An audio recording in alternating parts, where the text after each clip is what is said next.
നിങ്ങളുടെ ഫേവറേറ്റ് സീരിയലുകൾ ടിവിയിൽ വരുന്നതിന് മുൻപേ സൺ നെക്സ്റ്റ് ആപ്പിൽ കാണാം. ഇനി എല്ലാവർക്കും മുൻപേ കാണൂ. ഇപ്പോൾ തന്നെ സൺ നെക്സ്റ്റ് ആപ്പ് ഡൗൺലോഡ് ചെയ്ത് സബ്സ്ക്രൈബ് ചെയ്യൂ. മുറിയിൽ ഒതുങ്ങി കൂടി കഥ കടച്ചിരുന്നാലും ഇവിടെ കേറി വന്ന് പ്രശ്നം ഉണ്ടാക്കും. നോക്ക് പ്രണവേ, വെറുതെ ഇതിലൊന്നും ഇടപെടല്ലേ. വന്നേങ്ങോട്ട് വാ. എത്ര സന്തോഷത്തോടെ കഴിഞ്ഞൊരു കുടുംബമായിരുന്നു ഇത്. അതിപ്പോ തകർന്ന് ചിന്ന ഭിന്നമായി. ഇനി പരസ്പരം വാളെടുത്ത് വെട്ടാത്തതിന്റെ ഒരു കുറവേ ഉള്ളൂ. എല്ലാം വിധിയെന്നല്ലാതെ എന്ത് പറയാനാ?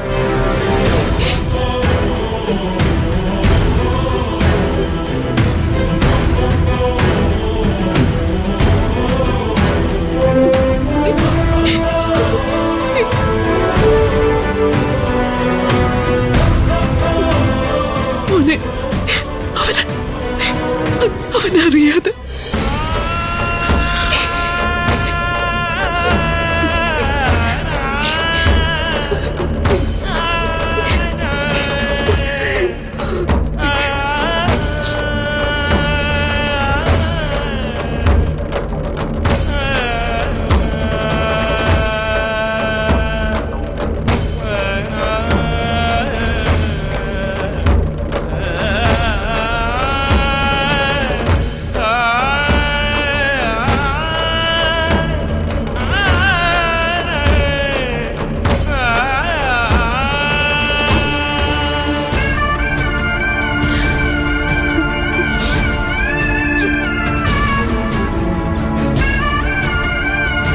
താൻ ആരാ ഈ വീട്ടിലെ? ഈ നിൽക്കുന്ന പാർവതി അമ്മയുടെയും ഗോപിനാഥന്റെയും മകൻ. എന്നാ താനോ ഒരു അനാഥനല്ലേ ഉള്ള താൻ?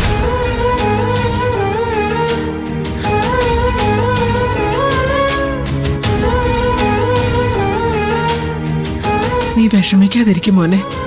ഈ പ്രണവിന് ഇത് എന്തു പറ്റിയെന്ന് അറിയില്ല. എനിക്ക് പകതിരിവില്ലാതായി അവന്. പ്രണവ് പറഞ്ഞതൊന്നും അവന്റെ വാക്കുകളല്ല അമ്മ. ആ ശിവാനി പറഞ്ഞു പറയിപ്പിക്കുന്നതായെല്ലാം. കുറെ നാളത്തെ പിണക്കവും മാറ്റി രണ്ടുപേരും ഒരു വിധത്തിലൊന്നും മിണ്ടാൻ തുടങ്ങിയതാ. അപ്പോഴേക്ക് അവൾ ഈ വിധം ആക്കിയല്ലോ.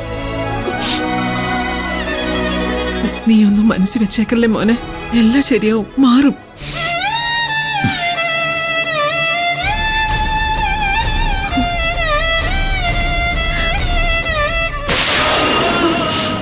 എന്താ ഗൗതം ബാഗൊക്കെ ആയിട്ട്? എടാ, നീ എന്താ ചെയ്യാൻ പോകുന്നത്? നിനക്ക് എടുക്കാനുള്ള എന്താന്ന് വെച്ചെടുത്തു. എന്താടാ ഇത്? നീ ഇത് എന്ത് കാണിക്കാൻ പോവാ? നീ ആദ്യം ഞാൻ പറയുന്ന കേക്ക്. മോനെ, നീ കാര്യം പറയടാ. ഞാൻ പറഞ്ഞ നീ അനുസരിക്കുന്നുണ്ടോ? അനുസരിക്കാനാണ് ഉദ്ദേശമെങ്കിൽ എടുക്കാനുള്ളതെല്ലാം എടുത്തിറങ്ങ. ഗൗതം, എന്തിനാ എങ്ങനെയൊക്കെ? ഞാൻ വീടിന് പുറത്തുണ്ടാവും. എടുക്കാനുള്ളതെല്ലാം എടുത്തോണ്ട് വേമ്പാ. എന്തോ ഈ കാണിക്കുന്നത്? എങ്ങോട്ട് ഈ ഇറങ്ങി പോകുന്നത്? എന്താ ചെയ്യുന്നെന്ന് അമ്മയ്ക്ക് കണ്ടിട്ട് മനസ്സിലായില്ലേ? ഞാൻ ഈ വീട് വിട്ട് എന്നേക്കുമായിട്ട് ഇറങ്ങിപ്പോന്നു. ഈ വീട്ടിൽ ജീവിക്കാനുള്ള യോഗ്യത ഇല്ലാത്തവനാ ഞാൻ.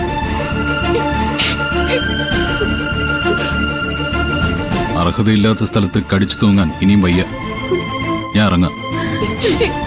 നീ എന്തിനാ ഇപ്പൊ ഇറങ്ങി പോകുന്നത്? നിന്റെ യോഗ്യത തീരുമാനിക്കുന്നത് അവനാണോ?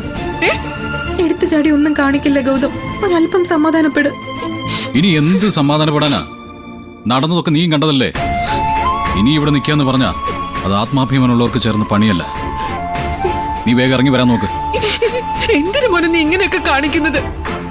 എന്നെ ഇങ്ങനെ വിഷമിപ്പിക്കില്ല നീ. നോക്ക്, പ്രണവ് എന്തെങ്കിലും വിളിച്ചു പറഞ്ഞു എന്ന് കരുതി അതിന്റെ ദേഷ്യം നീ എന്നോടാണോ കാണിക്കേണ്ടത്? എടാ, അവനൊരു വിവരം കെട്ടവനാടാ. കൊച്ചു ചെറുക്കന, അവനൊന്നും അറിയില്ല. അവൻ കൊച്ചു ചെറുക്കനായിരിക്കും. അത് അമ്മയുടെ മനസ്സിലും എന്റെ മനസ്സിലൊക്കെ. പക്ഷെ അവന്റെ വാക്കുകൾക്ക് വല്ലാത്ത പക്വതയും മൂർച്ചയുണ്ട്. ഞാൻ പറഞ്ഞില്ലേ ഗൗതം, ഒന്നും പ്രണവായിട്ട് പറയുന്നതല്ല. അവന്റെ മനസ്സിൽ അങ്ങനെ ഒന്നും കാണില്ല. അതിന് വേറെ പല കാരണങ്ങളും ഉണ്ട്. കാരണങ്ങൾ എന്തൊക്കെ ഉണ്ടായാലും പറഞ്ഞതിനൊരു യാഥാർത്ഥ്യമുണ്ട്. അതാണ് സത്യവും. ഞാൻ ഈ വീട്ടിലെ ആരുമല്ലല്ലോ. ഒന്ന് ആലോചിച്ച് നോക്കി. അവൻ പറഞ്ഞതില് ഒരു വലിയ യാഥാർത്ഥ്യമില്ലേ? ഞാനാരാ? ആരോ പെറ്റ് എവിടെയോ കളഞ്ഞിട്ട് പോയ ഒരുത്തൻ ഈശ്വരമംഗലം എന്ന ലേബലും നെറ്റിയിൽ ഒട്ടിച്ച് അതിന്റെ പേരിൽ അഹങ്കരിച്ച് നടക്കുന്നു. ഈശ്വരമംഗലം വീട്ടിൽ കയറി മൂത്ത മകനാണെന്നും പറഞ്ഞ് താമസിക്കുന്നു. തെറ്റാണ്, വലിയ തെറ്റാണ് ഞാൻ ചെയ്തത്. നീ ഈ വീട്ടിലെ ആരും അല്ലാത്തവനല്ല മോനെ. നീ എന്റെ വയറ്റിൽ പിറന്നില്ലെന്നേ ഉള്ളൂ. നിന്നെ ഞാൻ എന്റെ നെഞ്ചിലാ വളർത്തിയത്. നീ ഈ വീട് വിട്ടിറങ്ങിയ എന്റെ ജീവൻ, എന്റെ ശരീരം വിട്ടു പോവും. നീ എങ്ങും പോവില്ല, വീടില്ല ഞാൻ. മോനെ പോവല്ലടാ, ഈ അമ്മയെ കൊന്നുകളയല്ലടാ നീ.